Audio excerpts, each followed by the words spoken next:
ये हम इस यूलर के फार्मूले के अकॉर्डिंग के अनुसार जब हम इस अपने घनाभ के लिए अध्ययन करते हैं तो हम क्या पाते हैं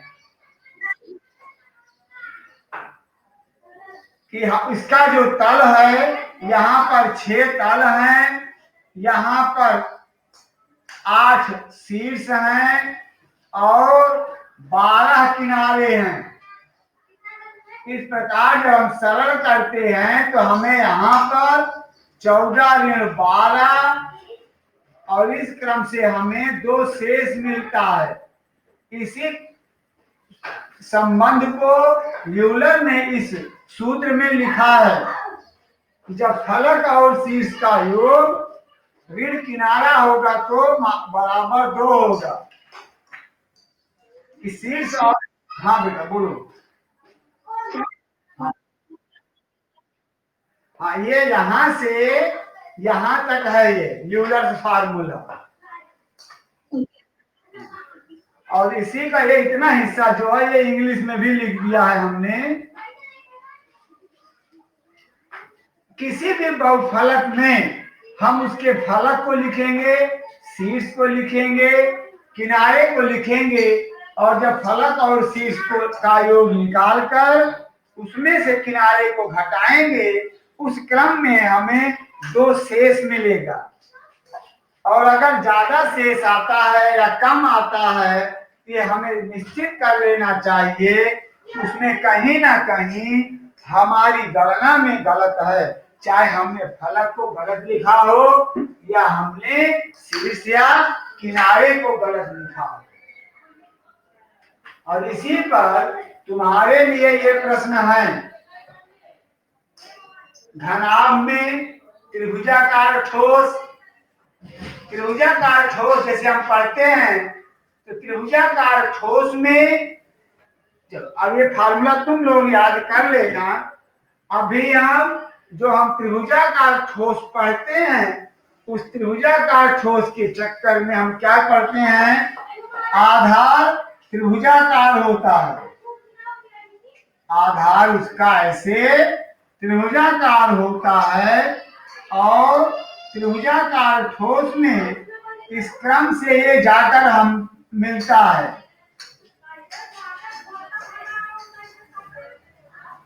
एक मिनट,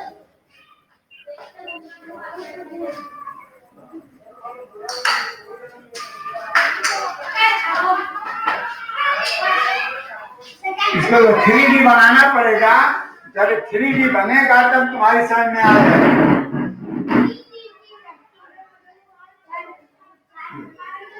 माना कि ये तुम्हारी आकृति है जो त्रिभुजाकार है, और इस त्रिभुजाकार आकृति में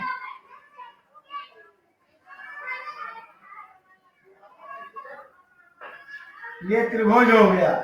अब इस क्रम में हमें अपनी रचना को बनाना है तो हम इसको ऐसे बनाते हैं, देखना ध्यान देना। और ये एक काल्पनिक शीर्ष हमारा यहाँ जाकर बन जाता है, काल्पनिक शीर्ष हमारा यहाँ से जाकर बन जाता है। और इस क्रम में हमें यह दिखाई देता है कि हमारा त्रिभुज यह एक शीर्ष के आकार का या एक त्रिभुजाकार ठोस बन जाता है। और ये त्रिभुजाकार ठोस में जब हम पढ़ते हैं, जब हम त्रिभुजाकार ठोस पढ़ते हैं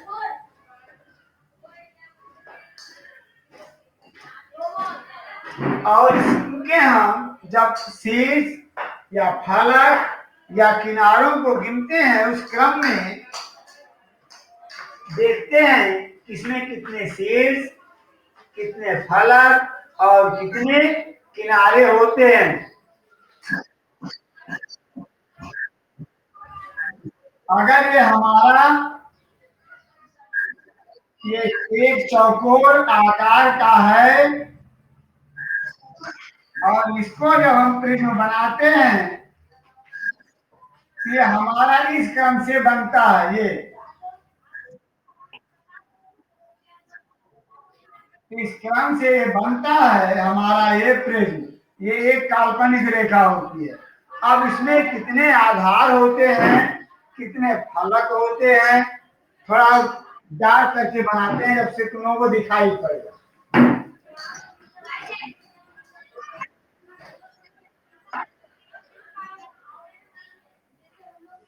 ये हो जाता है हमारा, या एक घन या घनाभ है, और इस पर जब हम इसको बहुफलक के रूप में बनाते हैं,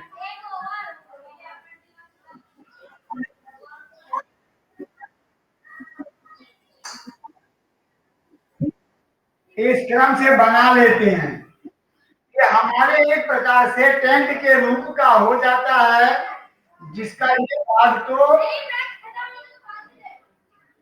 आयताकार है या चतुर्भुजाकार है, घनाभाकार है, और ऊपर से यहाँ पर त्रिभुज बनाए गए हैं। अब हम यहाँ गिनते हैं कितने आधार हैं, कितने कितने शीर्ष हैं, कितने फलक हैं।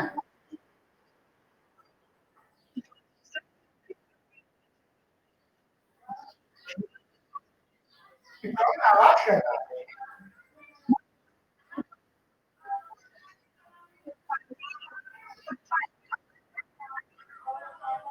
आवाज बंद करो। ये हमारा जो निचला हिस्सा सबसे आधार है, इसके ये फलक नंबर 1 है आधार के लिए। ये हमारा समतल आधार होता है। उसके बाद ये हमारा एक फलक हो गया। दूसरी फलक हमारी यहाँ होती है, ये आधार की फलक है। ये हमारी त्रिभुजाकार फलक है T1, जिसको हम लिख सकते हैं त्रिभुजाकार फलक 1। ये है त्रिभुजाकार फलक नंबर 2 है, और ये समलंब के आकार की बनेगी नंबर 3, और ये नंबर 4, और ये हमारी एक समतल होती है। और यहाँ शीर्ष देखिए, 1 शीर्ष, 2 शीर्ष, 3 शीर्ष, 4 शीर्ष, 5 और 6 शीर्ष हैं। यहाँ जो शीर्ष होते हैं 6 शीर्ष हैं, और 6 शीर्ष के क्रम में 1 2 3 4 5 5 फलक होते हैं, या 5 सतह है।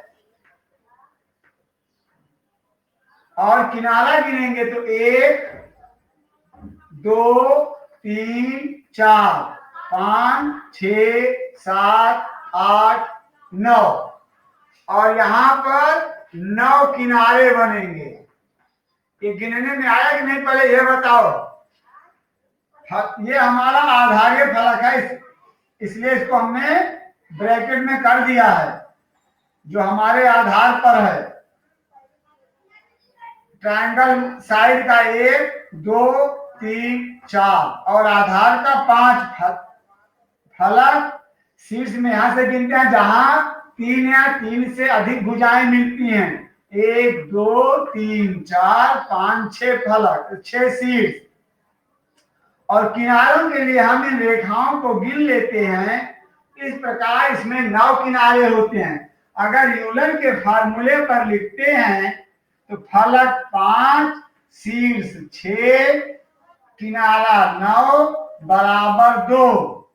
अब अगर हम यहाँ सरल करें तो क्या आएगा, 11 9 बराबर 2, अर्थात 2 बराबर 2।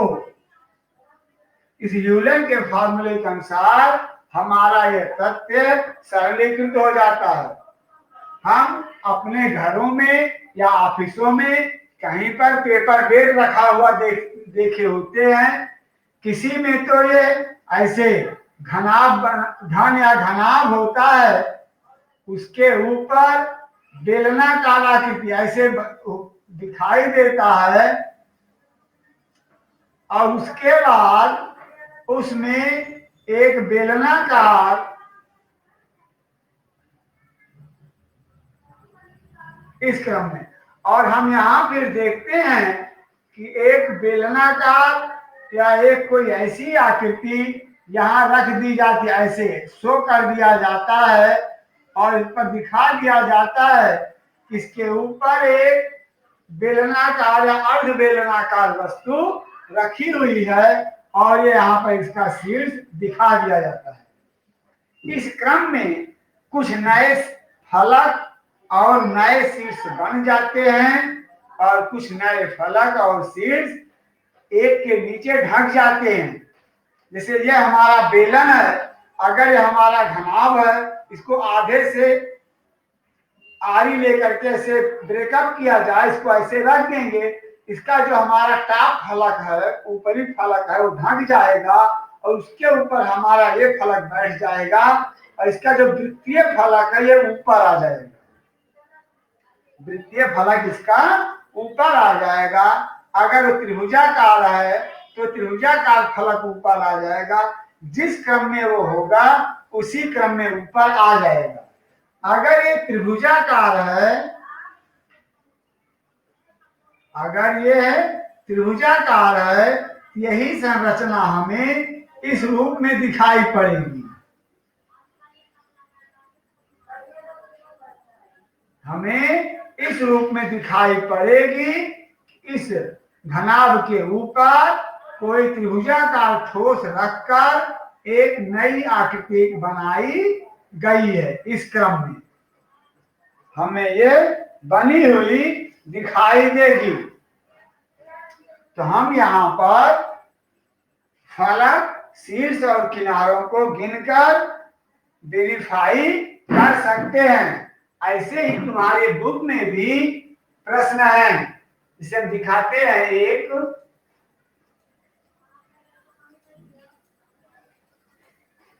यहाँ पर देखिए, पार्श्व पृष्ठ, वक्र पृष्ठ, ये पिरामिड। अब यहाँ देखिए घनाभ। अभी हमने यहाँ पर घनाभाकार प्रिज्म, एक पिरामिड के बारे में हमने पढ़ा। ऐसे घनाभ का, त्रिभुजाकार का पढ़ेंगे, त्रिभुजाकार प्रिज्म का पढ़ेंगे, वर्ग आधार वाला पिरामिड, वर्ग आधार वाला प्रिज्म।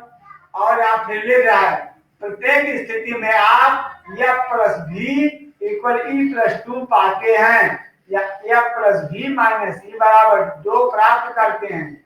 यह संबंध यहाँ आयलर सूत्र लिखा गया, आयलर या यूलर फार्मूला कहलाता है। और यह सूत्र प्रत्येक वस्तु फलक के लिए, बहुफलक के लिए सत्य होता है। किसी भी प्रकार का बहुफलक होगा, सब प्रकार के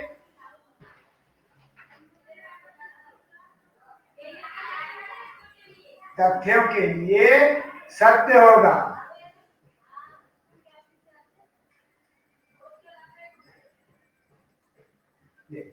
अब यहाँ पर हमारे पास ये चित्र दिए गए हैं।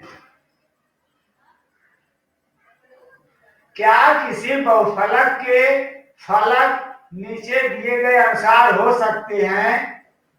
3 त्रिभुज। क्या 3 त्रिभुजों से कोई ठोस बनाया जा सकता है?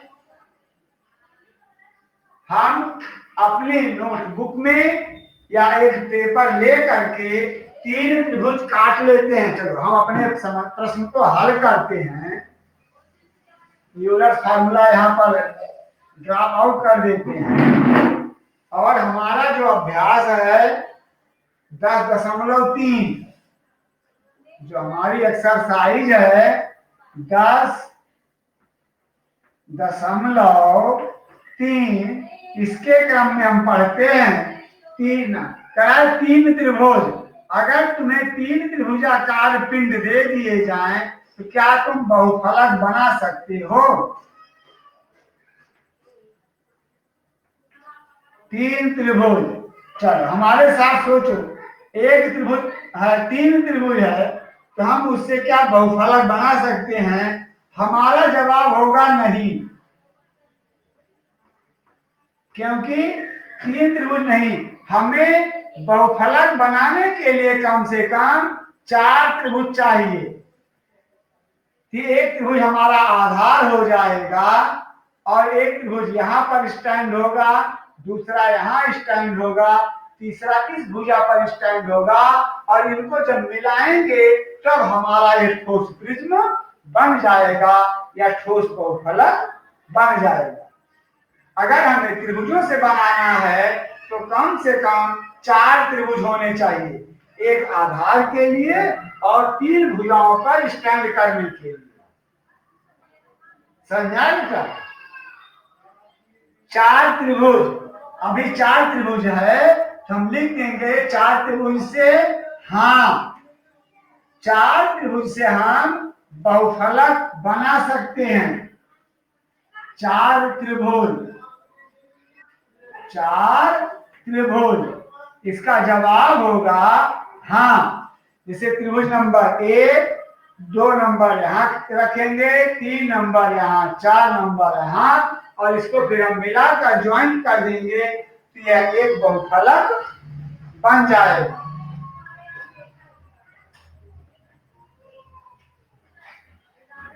और अगले क्रम में लिख रहा है एक वर्ग और 4 त्रिभुज। जैसे हमारा यह एक वर्ग है, समान भुजाओं का एक वर्ग है, इस पर 4 त्रिभुज लगा दिए जाएं तो क्या ये बहुफलक बनेगा?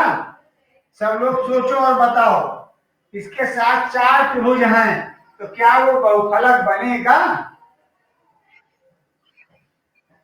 हाँ बन जाएगा बेटा।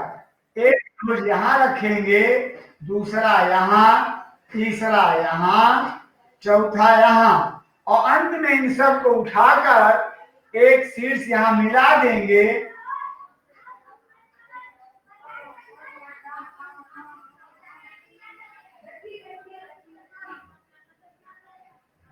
इस प्रकार हमारा ये बहुफलक त्रिभुजों के द्वारा बन जाएगा। ये इस प्रकार 4 वर्ग और तो एक वर्ग और 4 त्रिभुजों से हमारा बहुफलक बन जाएगा।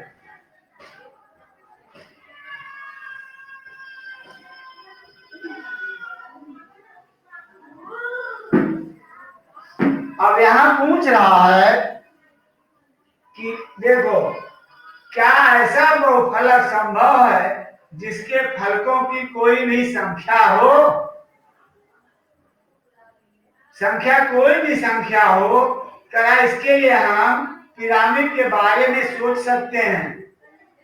पिरामिड एक बहुठोसीय आकृति होती है जिसमें बहुत से फलक पाए जाते हैं,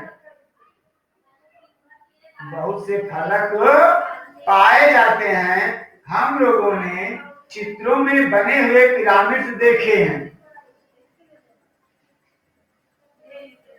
चित्रों में बने हुए पिरामिड्स देखे हैं। उस पिरामिड के क्रम में हम ये देखते हैं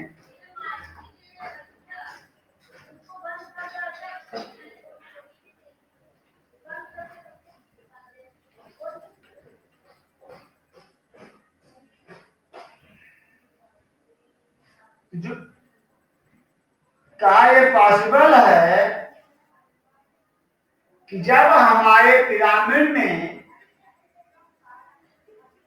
उनके जो फेस या फलक होते हैं वो 4 के बराबर हों या 4 से अधिक हों, क्योंकि जो हमारा पिरामिड का बहुफलक होता है उसमें कम से कम 4 फेस या 4 तल होने चाहिए। अब देखिए तुम्हारे, हाँ बेटा बोलो।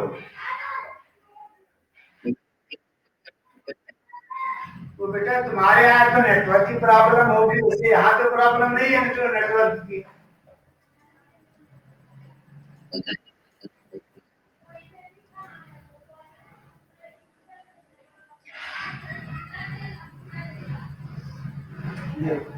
अब यहाँ पर हम पिरामिड देखते हैं जहां पर एक काम में मुख्य शीर्ष होता है, जहां पर 3 या 3 से अधिक शीर्ष मिलते हैं, 3 या 3 से अधिक शीर्ष मिलते हैं। इनका एक आधार फलक होता है, एक पार्श्व फलक होता है जो हमें दिखाई नहीं पड़ता। हम लोगों ने क्या देखा है कि अगर हम किसी ठोस पिंड को देखते हैं, सामने से देखते हैं तो उसका पिछला हिस्सा दिखाई नहीं पड़ता है। जैसे यहाँ पेपर वेट हुआ कपड़ कील का आधार अगर देखो तो समतल होता है और इसका ऊपरी हिस्सा नुकीला होता है। लेकिन अब ये जो नुकीला भाग है पेंसिल का, ये तो कील का ठीक है, लेकिन इसका जो तल होता है वो वक्रीय होता है। पेंसिल का तल वक्रीय होता है और वक्रीय तल होने के कारण ये बहुफलक में नहीं गिना जाता। इसकी गणना बहुफलक में नहीं होती है। बहुफलक के लिए समतल फलक होना आवश्यक है। अब देखो दूसरे चित्र में आए छिली हुई, तो बिना छिली हुई पेंसिल एकदम नई पेंसिल, जैसे यहाँ के वाइसियम पेंसिल ले आते हैं और इसको अगर हम ढंग से देखना चाहें, इसमें कितने शीर्ष बनेंगे, कितने आधार बनेंगे और कितने कोने किनारे बनेंगे। जैसे यहाँ देखो ऐसे हमने पेंसिल देखी है, एक यहाँ पर हमारे पास 1 2 3, इस पेंसिल के हमें 4 किनारे दिख रहे हैं। अगर 4 किनारे दिख रहे हैं तो 4 किनारे नहीं भी दिख रहे हैं। इस प्रकार इसमें 8 किनारे हैं। कितने किनारे हैं? 8। और इस साइड में भी गिनेंगे तो 1 2 3 3 6, 8 6 14, 6 पीछे भी है, 14 6 20 किनारे होंगे इसमें।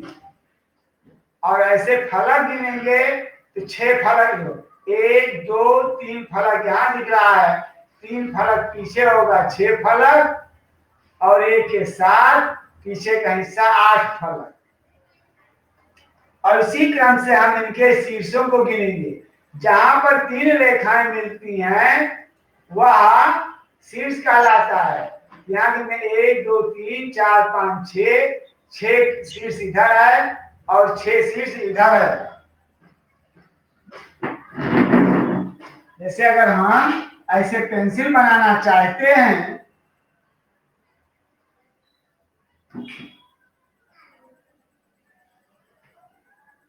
इस क्रम से हम पेंसिल बनाते हैं।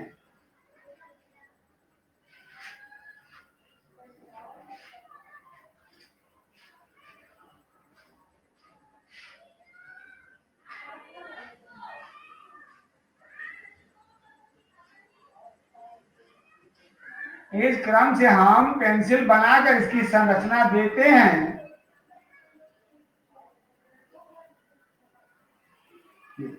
और इसी क्रम में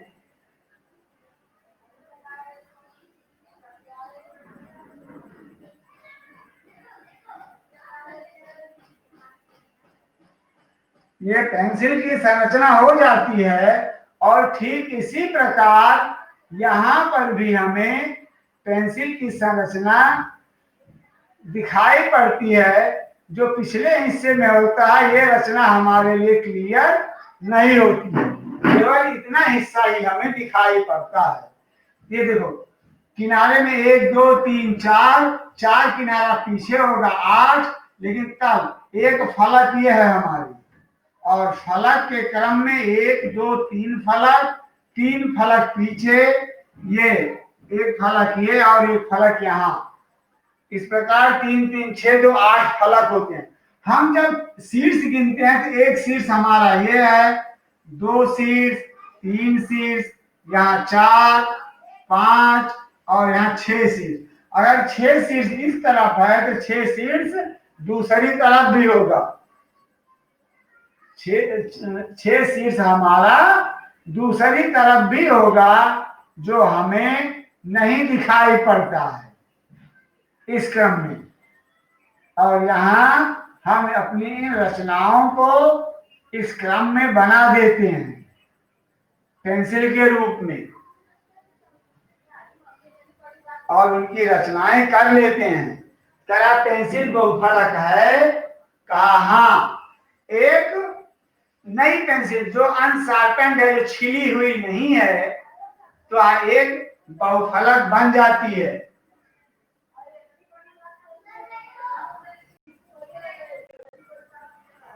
आगे हम लोग पढ़ते हैं प्रिज्म के लिए। प्रिज्म क्या है? कहा जिसमें एक संरेख शीर्ष होता है, जिसमें एक संरेख शीर्ष होता है, हम उसे प्रिज्म कहते हैं।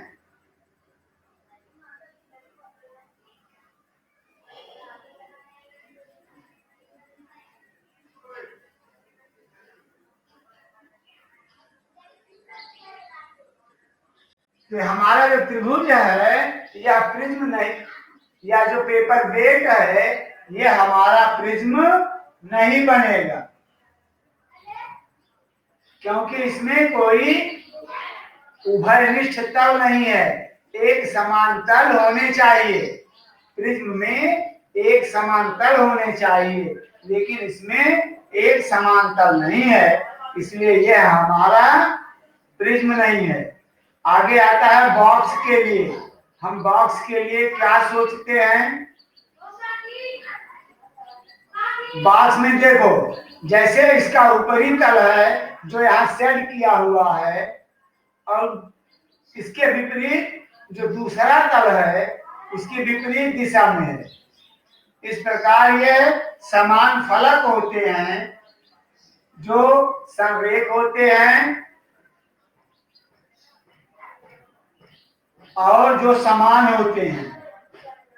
इसका आधार का तल और शीर्ष का तल दोनों समांतर होते हैं। इसमें यह बहुभुजों से बना होता है। इस प्रकार ये इसका जो आधार विषय हम इसको बना दिए हैं यहाँ पेंसिल का। यहाँ अगर हम जैसे ये देखो, ये हम आयत का या वर्ग का बनाते हैं, उस क्रम में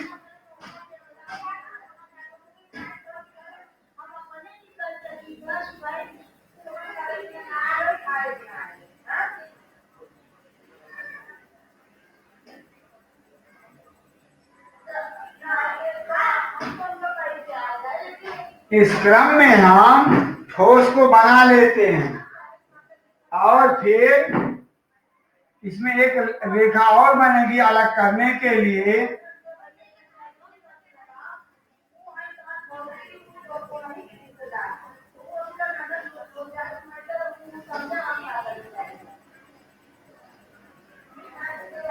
और ये आधार तो हमें ये रेखा दिखाई नहीं पड़ती है नीचे से, हमें ये रेखा भी दिखाई नहीं पड़ती, लेकिन हम बना लेते हैं।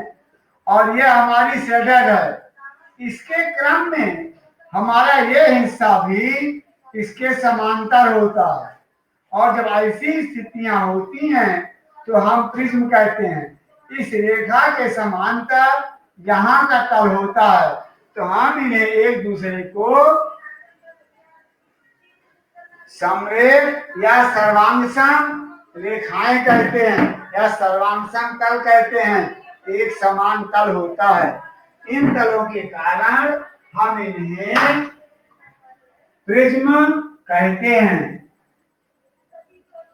इनके जो गुण होते हैं, इन गुणों के कारण हम इन्हें प्रिज्म की श्रेणी में रखते हैं।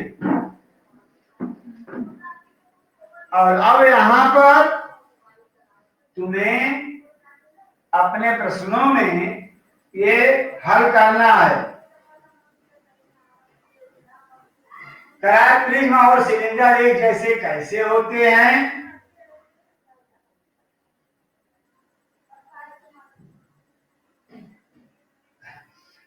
प्रिज्म और सिलेंडर के देखो, यहाँ इसके हम पीछे पढ़ते हैं गुण। देखो यार, तुम्हें दिखा देते हैं, वहीं से पढ़ के लिखना है। एक बहुफलक प्रिज्म होता है जब उसका आधार ऊपरी सिरा सर्वांशम बहुभुज हो तथा उसके अन्य फलक अर्थात पार्श्व फलक, ये इसके लिए हम प्रिज्म को लिखेंगे। ये हमारे प्रिज्म के लिए है। और अगले भाग हम सिलेंडर्स के लिए लिखते हैं। सिलेंडर हमारा बेलन होता है।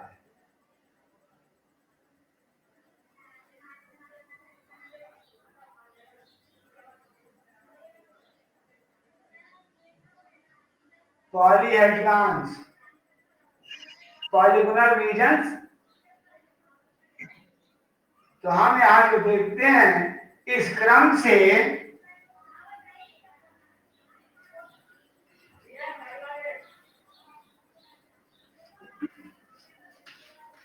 कि जो हमारा बेलन होता है कैसे एक प्रकार से है कि बेलन को जब हम रखेंगे तो इसके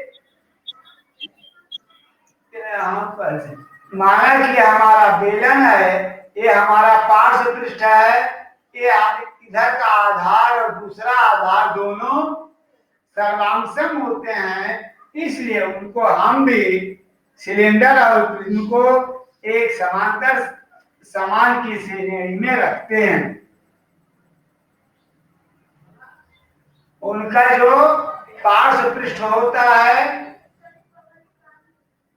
वह एक जैसा होता है और वो समान तलों पर मिलता है, समान फलकों पर मिलता है। जबकि पिरामिड में भी एक ऐसा शीर्ष होता है जहां पर कई किनारे मिलते हैं और वे एक दूसरे के प्रति सर्वांशम भी होते हैं।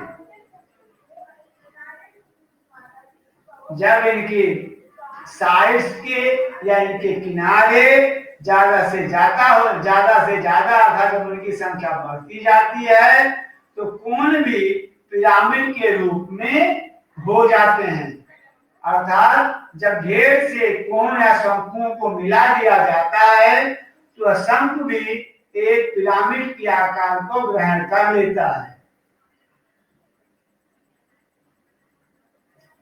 क्या एक वर्ग प्रिज्म और घन एक ही जैसे होते हैं? हाँ, ये सत्य है।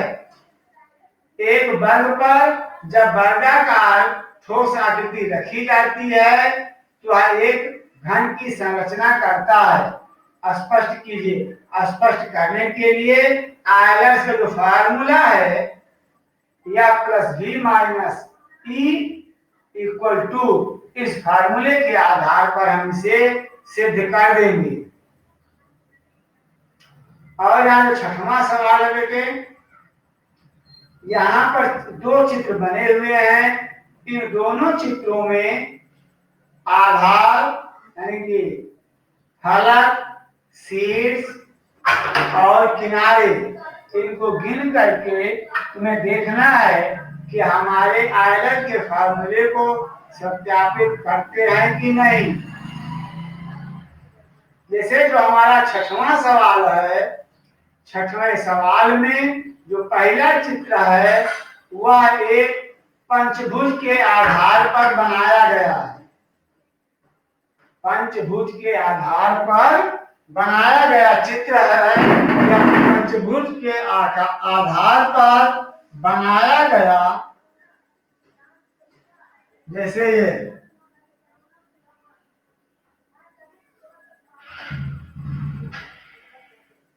यह एक पंचभुज है और इसी पंचभुज के आधार पर बनाया गया एक प्रिज्म दिखाया गया है। जैसे एक ये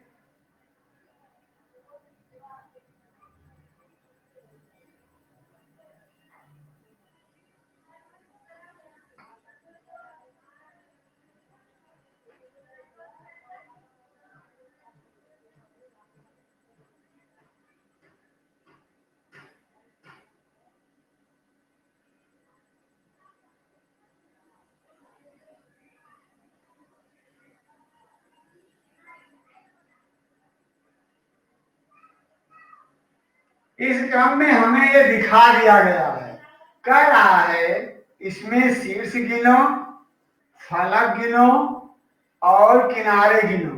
ये हमारा सम्मुख भाग है, इसका जो पार्श्व भाग है या जो पिछला भाग है वो हमें नहीं दिखाई देता। अगर हम गिनते हैं तो यहाँ पर हम ये देखते हैं, हमें चित्र में देखो बुक में कि एक तल हमारा ये है,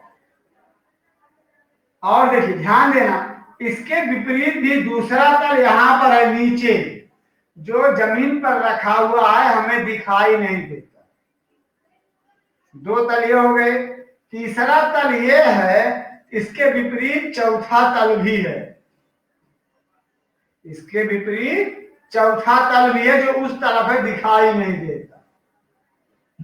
पांचवा तल हमारा यहां है, इसके विपरीत छठवां तल हमारा यहां है,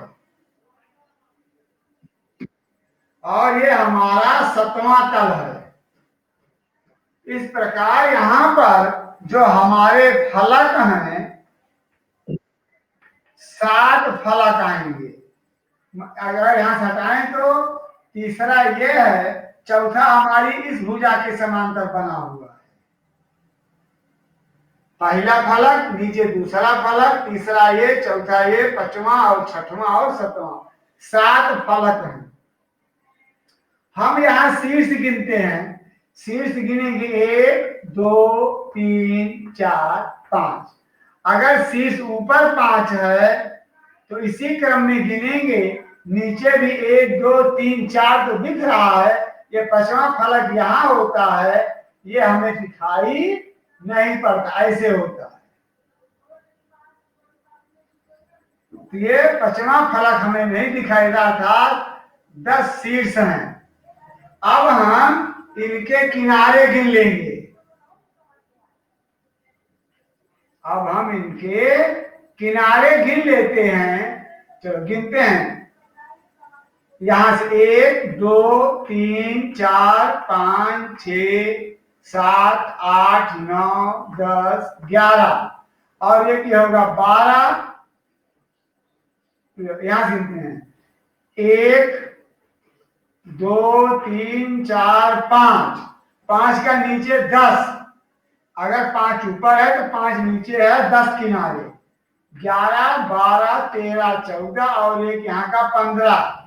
तो यहाँ पे जो शीर्ष किनारे होते हैं वो टोटल किनारे हो जाएंगे 15। अब इसमें अगर कोई समस्या हो तो बताओ। जैसे अगर 5 किनारे यहाँ हैं तो 5 नीचे भी हैं, 10 हो गए, 11 12 13 14 और 15। इस प्रकार इसमें 15 किनारे भी हैं। अगर आयलर के फार्मूले पे लिखते हैं तो फेस प्लस वर्टेक्स तल फलक प्लस शीर्ष माइनस किनारा यानी एज, फलक प्लस शीर्ष माइनस किनारा बराबर 2। तो 7 घन 10 माइनस 15 बराबर 2, 17 ऋण 15 बराबर 2, यहाँ घटा दो 2 बराबर 2। इस क्रम से हमारे यह प्रश्न हल होते हैं। तुम्हें इन प्रश्नों को हल कर लेना है और 7वें सवाल पर तुम्हें आयलर के फार्मूले के आधार पर इसे फिलअप कर देना। ठीक है, इस अभ्यास को सरल करना। अगर तुम लोगों को कोई प्रॉब्लम होती है तो कल हम इसे फिर से समझ लेंगे, लेकिन अभ्यास करके आना।